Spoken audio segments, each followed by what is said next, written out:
Most of the time when I go out, and it's very easy for me to find work to do, I've been edging. I'm getting way ahead of spring work to do this, to clean up, even though it's in the shade and the grass does not grow vigorously, it does grow into the bed.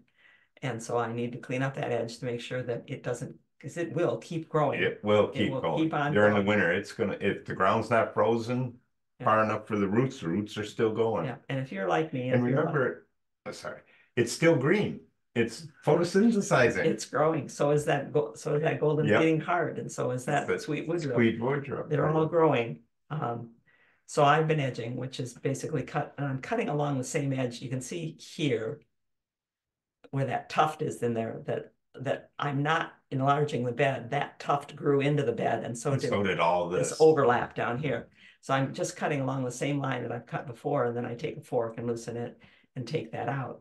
My one problem with edging this time of year, well, I have very little problems with edging any time of year, but this time of year, there's no yard waste pickup. So these clods of sod that I'm taking out, I'm taking as much soil off of them as I can, but I don't want to put those out in a yard waste bag. And all of the spaces that we have set aside for storing things over the winter are full up of piles of leaves that I put there. And I don't want to put the sod on top of the leaves. So I have put them in plastic bags, heavy contractor bags, and stored them underneath Stephen's boat until springtime when I can handle it. Or before spring when they call it. But this is where I was working when the neighbor came home and said, and saw me out there working and said, well, it doesn't feel like winter out here. I said, it's not winter yet. It's not winter until December 21st, and it's not winter till it feels like winter. I will be out here. But I'm going to be looking at those all winter long. So why wouldn't I want them to look as sharp as they could be? If you could do the edging now, it's so much easier than in the spring. Our lawn is not of the quality that you can make the edge look like a hot knife through butter. Oh, yeah. And we don't want our lawn to be that kind of quality. It has, as I was edging, so this area right here has plumbago. That circle of plumbago was 3 plants, was 3 pieces that I brought from plumbago we had at our old house. And I've been waiting for it to spread. And the first couple of years I said, well, I don't think it's going to spread. Now, as I was edging, can you see the white tip right there? Find it, Steve? Yeah, I mentioned this before when we were talking about trying to control plumbago. It has a very identifiable root. See the root? Like a not dashed line. I can see that, the plumbago has now reached the edge of the bed. It's going to explode next year. And I can choose to take those roots out. I know that they will not survive being mowed.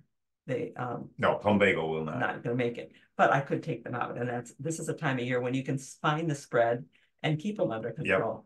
And Sonia says, take them out. Take them out, take them out, take them out. As I'm edging, so here Steve has moved the bird feeder out away from the squirrel feeding area.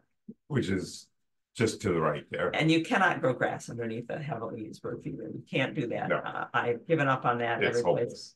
Hopeless. Now, so I could make the bed wider, but I don't want to make the bed wider. I don't want to include that bird feeder. So I've cut behind it, and I'm just going to leave the lawn looking ragged there. Because I want that line. That's the line I want to look out my window. I look out that window every single morning. Every single morning. I want to see that nice line, a sharp line, and I don't want to see it come out and encompass the bird feeder and make the lawn less than there. You know what we should call our lawn? We should call our lawn a chenille lawn. It's the chenille, because, wait, is that what it's called? That kind of bedspread used to have that little white puffs on it. Was that called chenille cloth? I don't remember. Someone will remember that. But anyway. And I'm not so worried. The edges that I am glad to have some extra time to do are the edges that I do see.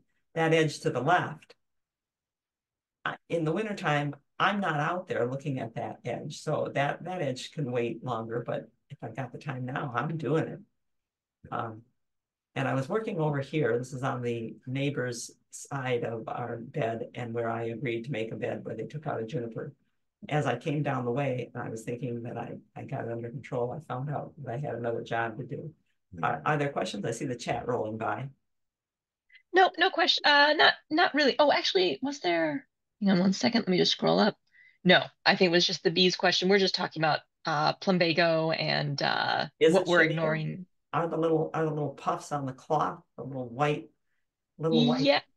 puffy thing. I'm just remembering my bedspreads. Yeah. Would we, I guess we could call that chenille. Yep. Sometimes that's just a knitting tactic, but yeah. Yeah. Well, it's not, they weren't knit, it was cloth and they had little patterns on them, little raised bumps. Usually it was white bedspread. It had little bumps all over it, and I've forgotten what that was called. Our lawn is like that anyway. We have tufted grass more than anything else. Yeah, just green mowed lawn. Okay. If we don't have questions, then we'll go through the birds. This goldfinch was very cold that day, huh? Yeah, puffed up. Yeah. You can see how they can keep warm if they can puff themselves up and keep that much body heat around themselves. Some birds, some of the little birds outside, if they don't get fed the next day, can die. They can use so much energy just keeping warm in the winter time that so if you are feeding in the winter, don't feed and stop. It's best not to. We actually do have some bird questions. Is that the Oriole? That's the male Oriole, yes. Nice. So speaking of stopping, Michelle says, my birds have forgotten me. I didn't feed over the summer. Is there any tactics or suggestions for how to, do you just start back at zero or? Yeah, start back at zero. Start back at zero, put the food out, they'll find it. Some people say that putting out fake bird figurines in a couple of places because they see other birds, they come to where other birds are. Other people say, but some birds can scare them away, so don't use owls or crows or blue jays. But yeah, for us, it's a matter of just put the food out, and all it takes is one to find it. Yeah, if you hear chickadees, other birds will find it because the chickadees tell other birds. We have read that flocks of migrating birds who are normally talking to each other pretty constantly will go silent as they come down to rest in a new place because they're waiting to hear the chickadees to know where to go for the food. Yeah, this Oriole has quite, look at that face. I changed what you put in the feeder to get different birds. So I put tinfoil and then put the grape jelly in. You can see grape jelly on his grape jelly he's got in the tinfoil. Yeah. I thought it was a red version of your silica beads, Mom. And this is why he was in a bad mood, because this is the Lady Oriole who is not in a good mood either. No. But full of grape jelly, that's for sure. We have a question from iPad. I'm sorry that I don't know the name iPad. We're leaving for the winter on January 4th. When should we stop feeding the birds? I would slowly stop now. Yeah. Which is really hard for us. It's hard because you're watching them still. Yeah. We go around begging for people to fill in for us if we're going to be gone even for a week. But yeah, stop while it's still warm enough. If you're going to be gone all winter, it's best while it's still warm and they could search other areas. We are getting confirmation, including from John Kutcher, that chenille is correct. Lou was also saying chenille is correct. And Jean is looking for birdseed recommendations. Oh, hi, Shelly is iPad. Hi, Shelly. I'm going to rename you.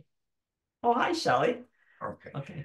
Birdseed. I go to Uncle Luke's and I use their cardinal mix. It's got both types of striped and black sunflower with safflower and sunflower hearts in it. That's going to bring in the squirrels for sure. But it's going to bring in every bird. They all eat the sunflower, and a lot eat just the safflower. And as we were discussing in our last webinar about feeding the wildlife, it's the high fat content this time of year, and as well as protein.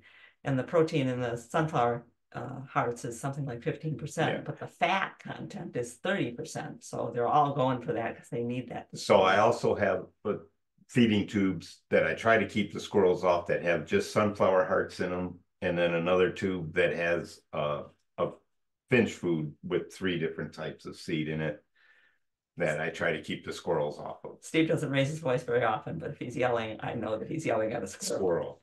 Yeah. And sometimes a cat. There's that cat you were yelling at the one time. Gina is saying I yell at every cat. I don't know if anybody saw that NPR article about what feral cats eat, but they eat everything. Every cat. Gina is saying, speaking of the high fat content, that she uses suet with hot pepper to deter the squirrels.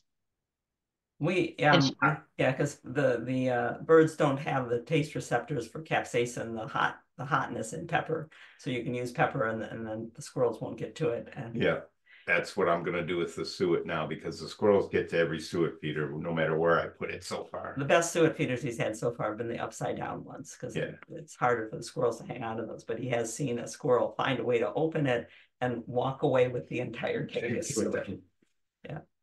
Yeah, Michelle says that the deer found her bird buddy. I hope there were some good pictures anyway. Yeah. Oh, the deer. Oh my. Well, ours is up on the patio, so up on the deck. So